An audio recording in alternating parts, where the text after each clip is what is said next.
उस खाने के लिए परिश्रम मत करो जो सड़ जाता है, बल्कि उसके लिए जतन करो जो सदा उत्तम बना रहता है और अनंत जीवन देता है, जिसे तुम्हें मानव पुत्र देगा। मेरे प्रिय मित्रों, हमने पिछले क्लास में प्रार्थना पर यीशु की शिक्षा पढ़ा था और हमने ये भी पढ़ा एक भक्त को क्या करना चाहिए दान, प्रार्थना और उपवास करने से पहले। आज की क्लास में हम पढ़ेंगे हमें कैसे परमेश्वर पर हमेशा निर्भर रहना चाहिए। प्रभु यीशु हमें ये पढ़ा रहे हैं, हमारा इस दुनिया में कोई अधिकार नहीं है, लेकिन परमेश्वर रचयिता है इस दुनिया के। हमें ये नहीं भूलना चाहिए। वाक्य 19 से 24 में हम समान संदेश देखते हैं जो प्रभु यीशु हमें पढ़ाते हैं। वाक्य 19 में लिखा है, अपने लिए धरती पर भंडार मत भरो, क्योंकि उसे कीड़े और जंग नष्ट कर देंगे। जिसका अर्थ है हमारी सारी संपत्ति कल जा भी सकती है। मतलब परमेश्वर ने हमें स्वास्थ्य दिया, उसे खोना मतलब बीमारी। परमेश्वर ने हमें संपत्ति दिया, उसे खोना मतलब गरीबी। परमेश्वर ने हमें प्रतिष्ठा दिया, उसे खोना मतलब अप्रतिष्ठा। परमेश्वर ने हमें जीवन दिया, उसे खोना मतलब मृत्यु। लेकिन हमारे साथ प्रभु यीशु है और हम उन्हें कभी नहीं खोएंगे। बाकी हर चीज और हर व्यक्ति हमारे जीवन से जा सकते हैं, आज या कल। स्वास्थ्य, प्रतिष्ठा, संपत्ति, यहाँ तक कि हमारा जीवन भी खो सकता है। प्रभु यीशु हमसे पूछते हैं, हम क्यों अपना इन्वेस्टमेंट इस दुनिया में लगा रहे हैं? स्वर्ग में अपने लिए पूंजी जमा करो, जहाँ ना तो मोर्चा लगता है ना कीड़े खाते हैं। तो हमें स्वर्ग के लिए जीना चाहिए। हमें समझना चाहिए परमेश्वर है रचयिता इस दुनिया के और मनुष्य बस संपत्ति को देखता है। तो हमें सीखना चाहिए संपत्ति बांटना दूसरों के साथ और स्वर्ग पाने के लिए प्रयास करना चाहिए।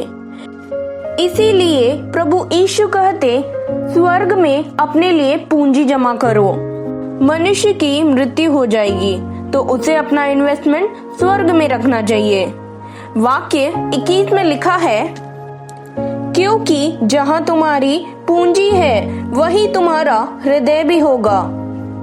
चलिए एक उदाहरण देखते हैं। क्या आपको पता है चोर कैसे पॉकेट मारता है?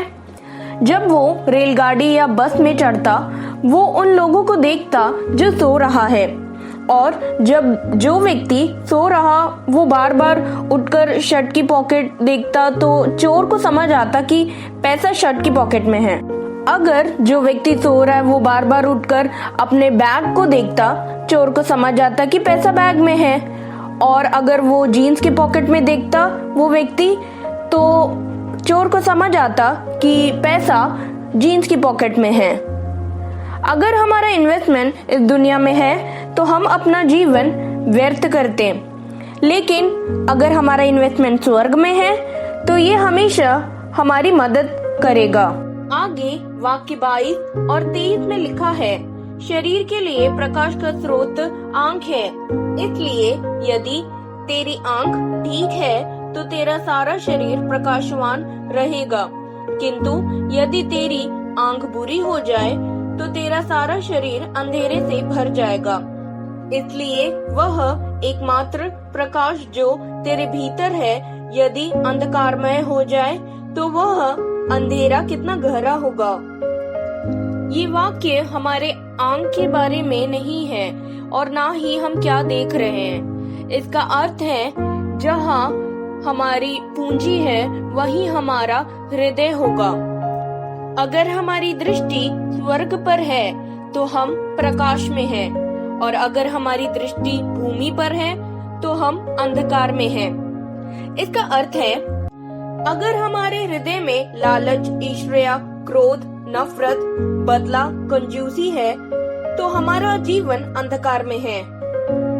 वाक्य 24 में लिखा है, कोई भी दो स्वामियों की सेवा नहीं कर सकता। प्रभु यीशु हमें पढ़ाते हैं एक व्यक्ति परमेश्वर और संपत्ति दोनों की सेवा नहीं कर सकता। मामोन संपत्ति है, ये अरामाइक शब्द है। बाद में यहूदी रब्बियों ने पढ़ाया मामोन शैतान का नाम है। लेकिन प्रभु यीशु बता रहे हैं मनुष्य के संपत्ति के संबंधित चीज। अगर हमारे पास संपत्ति है तो इसका मतलब परमेश्वर ने हमें अनुग्रह दिया। तो संपत्ति बुराई नहीं है बाइबल में, लेकिन ये देखना चाहिए मनुष्य संपत्ति को कैसे देख रहा है। तो हम परमेश्वर और संपत्ति दोनों से प्रेम नहीं कर सकते। हमें सिर्फ परमेश्वर से प्रेम रखना चाहिए। चलिए एक वचन देखते हैं। पहला तीमुथियुस अध्याय 6 वाक्य 10। इसमें लिखा है, क्योंकि धर्म का प्रेम हर प्रकार की बुराई को जन्म देता है। कुछ लोग अपनी इच्छाओं के कारण ही विश्वास से भटक गए हैं और उन्होंने अपने लिए महान दुख की सृष्टि कर ली है।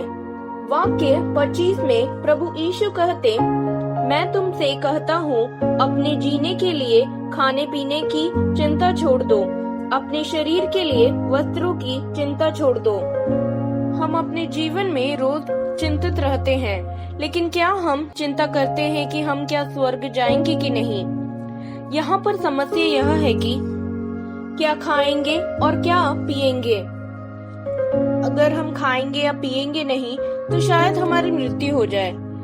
लेकिन प्रभु यीशु हमसे कहते हैं चिंता मत करो, और वो हमें ये 3 बार बोल रहे हैं। वाक्य 25, वाक्य 31, वाक्य 34 में यहाँ प्रभु यीशु पूछते हैं, क्या जीवन भोजन से बढ़कर नहीं और क्या शरीर कपड़े से बढ़कर नहीं? यहाँ प्रभु यीशु कहते भोजन केवल हमें जीवन नहीं देते। उदाहरण के लिए हमारे चर्च में सेंट जोसेफ कुपर्टिनो थे। उनके आखिरी 5 साल में उन्होंने बस पवित्र मिस्सा लिया। इसी तरह से ब्रदर क्लाउस, उनके आखिरी 10 साल में उन्होंने बस पवित्र मिस्सा लिया। इसी प्रकार से सेंट कैथरीन भी। प्रभु यीशु हमें बताते कि भोजन बस हमें जीवन नहीं देता, परमेश्वर ही है जो हमें जीवन देते हैं। अगला, क्या शरीर कपड़े से बढ़कर नहीं? हमारा शरीर ही एक चमत्कार है। तो प्रभु यीशु कहते, अगर मैंने तुम्हारा शरीर बनाया है तो मुझे तुमको कपड़े देना भी पता है। मेरे प्रिय मित्रों, परमेश्वर हमारी देखभाल करते हैं। वाक्य 26 में लिखा है, देखो आकाश के पक्षी ना तो बुआई करते हैं और ना कटाई, ना ही वे कोठारों में अनाज भरते हैं, किंतु तुम्हारा स्वर्गीय पिता उनका भी पेट भरता है। ये वाक्य आलसी लोगों के लिए नहीं है। सबको मेहनत करना चाहिए। प्रभु यीशु कहते पक्षियों को देखने, वो ना तो बुआई करते हैं और ना कटाई, ना ही वे कोठारों में अनाज भरते हैं, लेकिन परमेश्वर उनकी मदद करते। उनके दिन रात की मेहनत के वजह से उनको भोजन मिलता है। तो हम यहाँ देखते हैं मेहनत करने का महत्व। अगला है वाक्य 27। इसमें लिखा है, तुम में से क्या कोई ऐसा है जो चिंता करके अपने जीवन काल में एक घड़ी भी और बढ़ा सकता है? प्रभु यीशु ने कहा, किसने बोला चिंता करके काम हो जाएगा? लेकिन अगर हम चिंतित रहेंगे तो हमारा जीवन बस कम होता रहेगा, ना कि बढ़ेगा। तो इसीलिए प्रभु यीशु कहते चिंता न करने के लिए। वाक्य 33 में लिखा है, इसलिए सबसे पहले परमेश्वर के राज्य और तुमसे जो धर्म भावना वह चाहता है उसकी चिंता करो, तो ये सब वस्तुएं तुम्हें दे दी जाएगी। परमेश्वर का राज्य मतलब परमेश्वर की इच्छा, अर्थात हम सब परमेश्वर के बच्चे हैं। परमेश्वर हमारे पिता हैं और हम सब मनुष्य उनके बच्चे। क्या है परमेश्वर की इच्छा? वह बुरों और भलों सब पर सूर्य का प्रकाश चमकाता है, पापियों और धर्मियों सब पर वर्षा कराता है। परमेश्वर का राज्य प्रभु यीशु में स्थापित हुआ। तो हमें विश्वास रखना चाहिए और प्रभु यीशु हमें इस विश्वास के बारे में बता रहे हैं। जो व्यक्ति परमेश्वर पर विश्वास रखता है वो परमेश्वर की इच्छा पूरी करता है। परमेश्वर को ढूंढना और परमेश्वर को अपने जीवन में पहला स्थान देना चाहिए। जब परमेश्वर को महत्व देंगे तब परमेश्वर हमें सब देंगे जो हमें चाहिए। तो हमें परमेश्वर पर विश्वास रखना चाहिए। परमेश्वर ने हमें यहाँ तक पहुँचाया तो परमेश्वर जरूर हमें रास्ता दिखाएंगे। जो लोग बहुत चिंता करते हैं उन्हें ये विश्वास रखना चाहिए कि हमारे पिता परमेश्वर जंगल के फूल, आकाश के पक्षियों सबका ख्याल रखते हैं और परमेश्वर हमारा भी ख्याल रखते। भजन संहिता अध्याय 34 वाक्य 10 में लिखा है, जवान सिंहों को तो घटी होती और वे भूखे भी रह जाते हैं, परंतु यहोवा के खोजियों को किसी भली वस्तु की घटी ना होगी। हमें ये विश्वास रखना चाहिए कि परमेश्वर हमेशा हमारे साथ है। प्रवक्ता अध्याय 2 वाक्य 10 में लिखा है, पिछली पीढ़ियों पर विचार कर देखो, किसने ईश्वर पर भरोसा रखा और वह निराश हुआ, किसने ईश्वर पर श्रद्धा रखी और वह परित्यक्ता हुआ, किसने ईश्वर से प्रार्थना की और वह उपेक्षित रहा।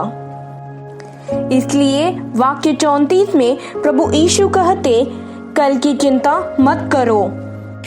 परमेश्वर हमारा ख्याल रखते और हमें बस शांत रहना है और उन पर विश्वास रखना है। तो अब हम अगले क्लास में मिलते हैं। परमेश्वर आप सभी को आशीष दे।